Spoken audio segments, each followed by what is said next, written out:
நீங்க ஜெயிக்க தான் போறீங்க. மிகப்பெரிய அளவுல ஜெயிக்க போறீங்க. இது சத்தியம். இது நடக்கத்தான் போகுது. அஷ்டம சனியிலிருந்து விடுபட்டு இப்பதான் ஒரு 6 மாசம் ஆயிருக்கு. அப்பாடா அப்படின்னு இருக்கும் போது அதிசார குரு பயிற்சி அது ஜென்ம குருவாகவும் வருது. அதாவது மிகப்பெரிய பாக்கியங்கள் கிடைக்கும். குழந்தை பாக்கியங்கள், செல்வம், செழிப்பு, யோகங்கள் இதெல்லாம் கொட்டி வரும். ஒட்டுமொத்த வாழ்க்கையில கடகத்துக்கு உள்ள மிகப்பெரிய பிரச்சனைகள் ஒரு பிரச்சனை என்ன அப்படின்னா, ஏதாவது ஒரு விஷயம் எல்லார் வாழ்க்கையிலையும் நல்லதும் நடக்கும், கெட்டதும் நடக்கும். ஆனா கடகத்துக்கு கெட்டது எதுவுமே நடக்கக்கூடாது. அதாவது ஒரு அக்டோபர் 18 இருந்து டிசம்பர் 3க்குள்ள உங்களோட வாழ்க்கையில முக்கிய திருப்பங்கள் நிகழும்.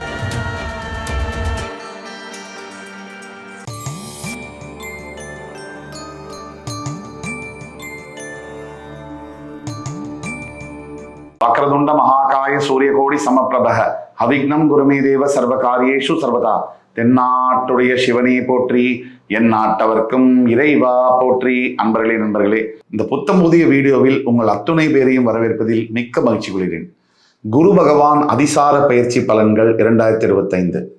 மிதுன ராசியில் தற்சமயம் இருக்கக்கூடிய குரு பகவான் பெயர்ந்து கடகராசிக்கு அக்டோபர் 18 டிசம்பர் 3 வரைக்கும் இருக்கார்.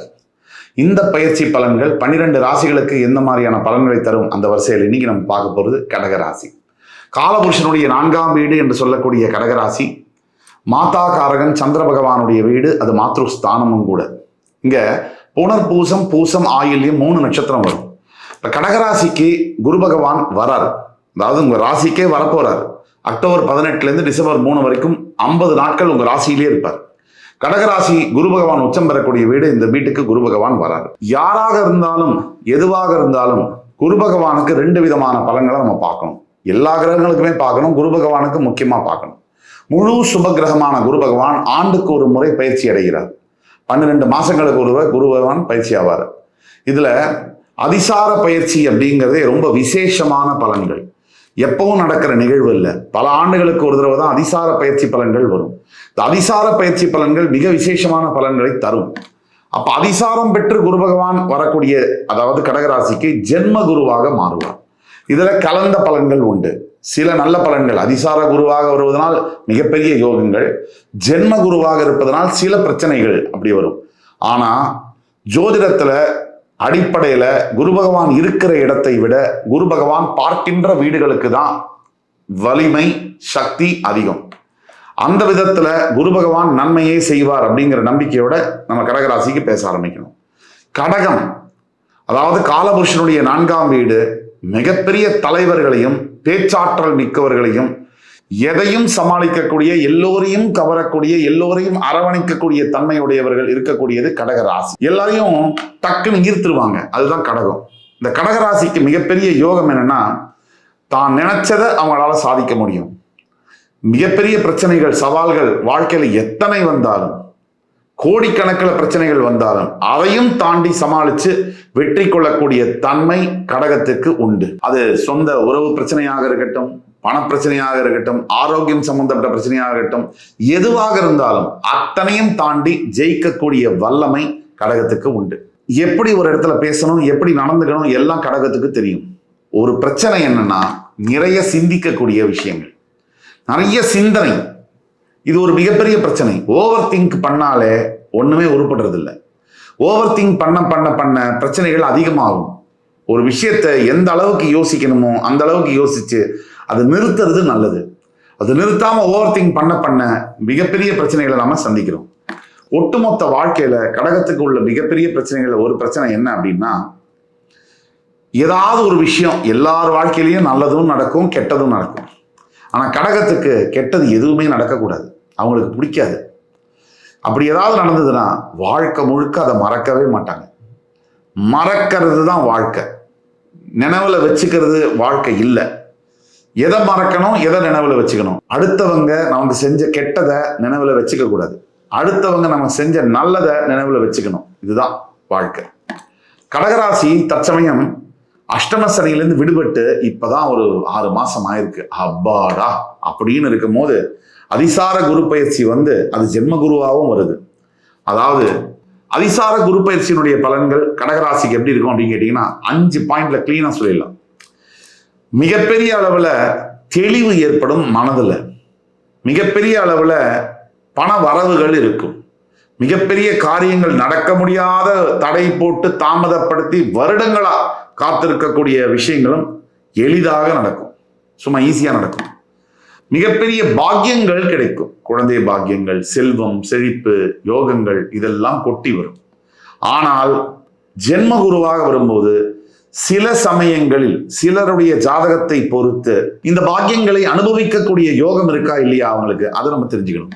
ஒட்டு மொத்தத்துல வாழ்க்கையில நல்லதும் இருக்கு, கெட்டதும் இருக்கு. இது ரெண்டும் சேர்ந்ததுதான் வாழ்க்கை. எங்கெங்கெங்கெல்லாம் நல்லது இருக்கோ அங்கெங்கெல்லாம் கெட்டதும் இருக்கு. இது நீதி, இயற்கையுடைய நீதி. அப்போ காரண காரியம் இல்லாம எதுவும் நடக்காது. நீங்க அஷ்டம சனியில நீங்க பட்ட அவஸ்தைக்கு இப்பதான் பலன் வர ஆரம்பிச்சிருக்கு.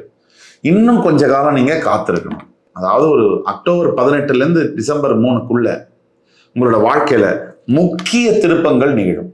திருமணம் சம்பந்தப்பட்ட விஷயங்கள்ல, காதல் சம்பந்தப்பட்ட விஷயங்கள்ல, திருமணம் சம்பந்தப்பட்ட விஷயங்கள்ல, காதல் சம்பந்தப்பட்ட விஷயங்கள்ல, குழந்தை பேரு சம்பந்தப்பட்ட விஷயங்கள்ல, கொடுக்கல் வாங்கல் சம்பந்தப்பட்ட விஷயங்கள்ல, தொழில், வியாபாரம், கட்டமைப்பு, ஒரு வேலை, ப்ரமோஷன், இன்சென்டிவ், அப்ராடு போறது, இது ஆரம்பிச்சு தொடங்கி மொத்தத்திலையுமே மாற்றங்கள் நடக்கும். நிறைய மாற்றங்கள் இருக்கு. அதுல முக்கிய நிகழ்வுகள்ல நம்ம பார்க்க வேண்டியது குரு பகவான் இருக்கக்கூடிய அதிசார பலன்கள்ல திடீர் யோகங்கள்னு சொல்லக்கூடிய ராஜயோகங்கள். எப்படிப்பட்ட ராஜயோகங்கள் அப்படின்னா, சத்தியமா இது முடியாது அப்படின்னு இருக்கக்கூடிய இடத்துல அது அப்படியே மாறி சத்தியமா இது முடியும்னு நினைக்கக்கூடிய அந்த சாத்தியக்கூறு நடக்கும். நல்லது சொல்றேன், பாசிட்டிவா அது நடக்கும். உங்களுக்கு உங்க மேல டவுட் இருக்கலாம், ஆனா எனக்கு உங்க மேல டவுட் இல்லை, எனக்கு உங்க வாழ்க்கை மேல டவுட் இல்லை. உங்களுக்கு கூட சில சந்தேகங்கள் இருக்கலாம், நீங்க ஜெயிப்பீங்களோ மாட்டீங்களோன்னு. எனக்கு உங்க மேல கொஞ்சம் கூட சந்தேகம் இல்லை, நீங்க ஜெயிக்க தான் போறீங்க, மிகப்பெரிய அளவுல ஜெயிக்க போறீங்க. இது சத்தியம், இது நடக்கத்தான் போகுது. நடந்தப்பறம் நீங்க எனக்கு கால் பண்ணி சொல்லலாம் இந்த மாதிரி நடந்ததுன்னு. ஆனா அதிசார பலன்கள்ல மிகப்பெரிய ராஜயோகங்கள்னு சொல்லக்கூடிய பதவிகளை தரக்கூடிய, அந்தஸ்தை தரக்கூடிய, மிகப்பெரிய இடத்துல திருமணம் முடிக்கக்கூடிய, அருமையான மணமகன் மணமகள் கிடைக்கக்கூடிய, கணவன் மனைவி கிடைக்கக்கூடிய, பிரிஞ்சு போன உறவுகள் ஒன்றாக சேரக்கூடிய, சத்தியமா டைவர்ஸே போட்டாச்சு, முடிஞ்சே போச்சு அப்படின்னு நினைச்ச ஃபேமிலியில திடீர்னு புருஷன் முன்னாடி ஒன்னா சேர்ந்தாங்கன்னா அப்ப எப்படி இருக்கும்னா, ஒத்துமையா, முன்ன இல்லாத அளவுக்கு ஒத்துமையோட. அதுதான் இன்னைக்கு காலகட்டங்கள்ல இந்த சண்டை அப்படிங்கிறது ஒரு தினசரி சாப்பாடு மாதிரி ஆயிடுச்சு. கணவன் மனைவி இடையே அந்த காலத்துல சண்டை வருதுன்னா ஒரு 5 வருஷத்துக்கு ஒரு தடவை, 2 வருஷத்துக்கு ஒரு தடவை மினிமம் சொல்றேன், இந்த அளவுல தான் வரும். இப்ப 2 நிமிஷத்துக்கு ஒரு தடவை சண்டை வர்றதுக்குண்டான காரணம் என்ன அப்படின்னா, சகிப்புத்தன்மை இல்லை, சந்தோஷமா வாழணுங்கிற எண்ணமே இல்லை, தன்னையும் சிரமப்படுத்திக்கிட்டு தான் கூட இருக்கிறவங்களையும் சிரமப்படுத்துற மனப்பான்மை இன்னைக்கு ஜனங்கள்கிட்ட இருக்கு. இது கணவன் மனைவி கிட்ட மட்டும்தான் இருக்குன்னு சொல்ல முடியாது. அப்பா பையன்கிட்ட, அம்மா பொண்ணுகிட்ட, எல்லாருக்கிட்டையுமே இது பரவி இருக்கு.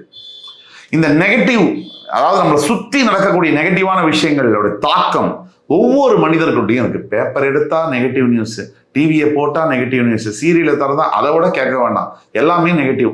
குடும்பத்தோட உட்காந்து அழுகிற மாதிரி இருக்கு. படத்தை போட்டா சண்டை, குத்து, வெட்டு, ரத்தம். இப்ப எங்க மனுஷங்க நல்லதை எப்ப கேட்க முடியும், நல்லதை எப்ப பேச முடியும், நல்லதை எப்ப நினைக்க முடியும், நல்லதை எப்ப செய்ய முடியும்? இந்த கேள்விக்கான பதிலே இல்லை. அந்த கேள்விக்கான பதில் தான் கடகராசிக்கு அக்டோபர் 18ல இருந்து டிசம்பர் 3க்குள்ள நடக்கும். எல்லாமே நல்லது, பார்க்கறது, பேசுறது, நினைக்கிறது, பேசுறது, சொல்றது, செய்யறது எல்லாமே நல்லது. அப்படி நடந்தா வாழ்க்கை எப்படி இருக்கும்? அதுதான் அதிசார பயிற்சியுடைய பலன். அதுக்கப்புறமா ஜென்ம குருனால உடல் ஆரோக்கியத்துல கவனம் தேவை. அது மட்டும் இல்லை, தாயாருடைய உடல்நிலையிலும் கவனம் தேவை. இதை தவிர வேற எந்த பிரச்சனையும் ஜென்ம குருவினால வராது.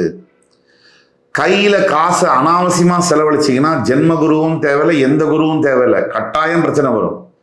கையில இருக்கிற காசை விட்டுட்டு இது ஜென்ம குரு அதிசார குருன்னு சொல்லி பிரயோஜனம் இல்லை.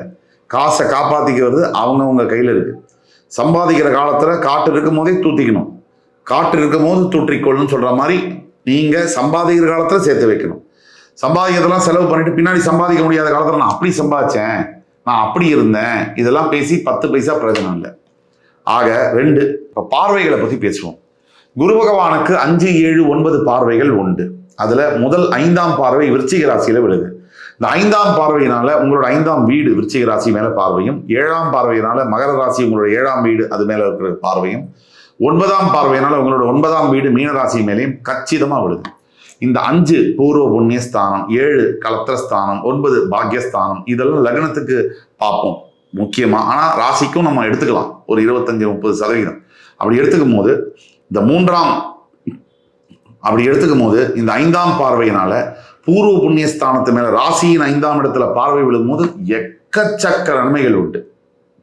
அதுல முதலாவதாக முடியாத காரியங்கள் தடைப்பட்டு போய் தாமதப்பட்டு போய் இது நடக்கவே நடக்காது அப்படிங்கிறது ஒரு கவர்மெண்ட் ஜாப் ஒருத்தர் கிடைக்கணும்.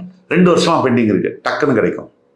ஒரு உதாரணத்துக்கு அதே மாதிரி புத்திர பாக்கியம், குரு பார்வை 5ஆம் இடத்துல ராசிக்கு விழும்போது என்னென்னமோ ட்ரீட்மெண்ட் பார்த்துட்டேங்க, எத்தனையோ டாக்டர்கிட்ட போயாச்சு, ஆனா புத்திர பாக்கியம் இல்லையே. அதுக்கு வழிபிறக்கும். கடவுளுடைய அருள் இல்லாம டாக்டர்லாம் ஒண்ணும் பண்ண முடியாது. கடவுள் நினைத்தால் மட்டும்தான். ஏன் 1,00,000 பேருக்கு குழந்தை பிறகுது, ஒரு 1000 பேருக்கு பிறக்க மாட்டேங்குது? ஏன் இந்த கேள்விக்கு பதில் என்ன? ஏன் இவங்களுக்கு மட்டும் பிறக்க மாட்டேங்குது? அதுக்கெல்லாம் கடவுள் அவரை நினைக்கணும், இந்த கர்மாவெல்லாம் பார்க்கணும். இந்த 5ஆம் இடத்துல பார்வை விழும் பொழுது, குரு பார்வை விழும்போது குழந்தை பாக்கியம் இல்லாத யாராக இருந்தாலும் குழந்தை பாக்கியம் வரும். 7ஆம் இடத்துல மகர ராசியில பார்வை விழும்போது, இப்ப வரைக்கும் சார் சத்தியம் பண்ணிட்டேன் சார், 2 காதல் முடிஞ்சிருச்சு, ஒரு திருமணம் பண்ண போனோம், முடியல, திருமணம் காலி கட்டதுக்கு முன்னாடி நின்று போச்சு, திருமணம் நடந்தே தீரும். திருமணத்திற்காக காத்திருக்கக்கூடிய அனைத்து கடகராசி நபர்களும் திருமணம் நடக்கும். அதே மாதிரி 7ஆம் இடத்துல தொழில் விருத்தி ஆகும். நல்ல கல்வி சார்ந்த தொழில்களை பண்ணும்போது தொழில் விருத்தி அடையும். 9ஆம் பார்வையால் மீனராசியை பார்க்கக்கூடிய குரு பகவானால எண்ணற்ற பயன்கள் உண்டு. அதாவது ப்ராஸ்பரிட்டின்னு சொல்லுவாங்க இங்கிலீஷ்ல. நாம் இருக்கிற வாழ்க்கை நிலையிலேருந்து இன்னும் மேல உயர்வது. அது பணத்தால மட்டும் இல்ல, முக வசீகரத்தால, பேச்சால, ஞானத்தால, கல்வியால, பண்பால, ஆற்றலால, எல்லாத்தாலையும் உயர்வது. உறவால உயர்ந்து போவது. அந்த உயர்வுகள் கிடைக்கும். வாழ்க்கைனா என்ன அப்படின்னா, ஒரே வரியில வாழ்க்கைனா நாம மனசுல ஒண்ணு வச்சுட்டு இது நடக்கலைன்னா வாழல, இது நடந்ததுன்னா வாழ்றது, அது இல்ல வாழ்க்கை. நமக்கு எது நடந்தாலும் பரவாயில்ல, அதை எப்படி நான் சிறப்பா நல்லதா மாத்திக்குவேன் அப்படின்னு நினைக்கிறது பேர் தான் வாழ்க்கை. அந்த வாழ்க்கை கடகராசி என்பவர்களுக்கு அக்டோபர் 18 இருந்து டிசம்பர் 3க்குள்ள கிடைச்சும். தைரியமா நீங்க போகலாம். பரிகாரம்னு எடுத்தீங்கன்னா முக்கியமான பரிகாரங்கள்ல ரொம்ப முக்கியமானது என்னன்னா, இந்த குரு பகவானை நினைச்சுக்கிட்டே இருக்கணும், குரு பகவானை வேண்டிக்கிட்டே இருக்கணும். தட்சிணாமூர்த்தி சுவாமிக்கு வியாழக்கிழமை தோறும் ஏதாவது நிவேதனம், சுண்டல் தான் மீன், கொண்டைக்கடலை சுண்டல், அதை நிவேதனம் செய்து அதுக்கு மேல ஒவ்வொரு வியாழக்கிழமையும் குருமார்கள், ராகவேந்திர சுவாமி, ஆஞ்சநேய சுவாமி, ஷிரடி சாய்பாபா, இந்த குருமார்களை வணங்கி யாராவது ஒரு குரு ஸ்தானத்தில் இருக்கக்கூடியவர்களுக்கு உதவிகளை செய்வது, ஆசிரியருக்கோ வயதானவர்களுக்கோ உதவிகளை செய்வது, இப்படி செய்யும் பொழுதுதான் உங்கள் வாழ்க்கையில் பெரிய மாற்றங்கள் வரும். ஒட்டு மொத்தத்துல உங்களுக்கு நீங்க சொல்ல வேண்டியது இதுதான். குரு பகவானுடைய காயத்ரி மந்திரமும் சொல்லலாம். ஓம் ரிஷபத்வஜாய வித்மஹி கிருணிஹஸ்தாய தீமஹி தன்னோ குரு பிரச்சோதயாத். இந்த மந்திரத்தை சொல்லலாம். இந்த குரு பகவானை நினைச்சு குருமார்களை வணங்கி வரும்பொழுது இந்த அக்டோபர் 18ஆம் தேதி பாருங்க, உங்களுடைய வாழ்க்கை மாற்றத்தோட முக்கியமான திருப்பங்களுக்காக நீங்க வெயிட் பண்ணலாம். இது பொது பலன்கள்ல சொல்றோம். ஆனா உங்க ஜாதகத்தை தனிப்பட்ட முறையில பார்த்தா இன்னும் துல்லியமா என்னால சொல்ல முடியும். உங்கள் வாழ்க்கையில அடுத்தடுத்து என்ன நடக்கும், வாழ்க்கையில என்னென்ன நடக்க போகுது, மாற்றங்கள் வரப்போகுது துல்லியமா சொல்ல முடியும். கீழே கொடுக்குள்ள வாட்ஸ்அப் நம்பர் எங்களை கான்டாக்ட் பண்ணி ஆன்லைன் அப்பாயின்மெண்ட் வாங்கினீங்கன்னா உங்களுக்கு என்ன இருக்கு, வாழ்க்கையில என்ன எதிர்பார்க்கலாங்கிறத மிக கச்சிதமா துல்லியமா நான் சொல்ல முடியும். இந்த வீடியோ உங்களுக்கு பிடிச்சிருக்கும் நம்ம அடுத்து வரும் காணொலியில் வேறொரு சந்தர்ப்பத்தில் உங்களை எல்லாம் சந்திக்கும் வரை உங்களிடமிருந்து விடைபெறுவது உங்கள் சுபாஷ் பாலகிருஷ்ணன். நன்றி, வணக்கம், வாழ்க வளமுடன்.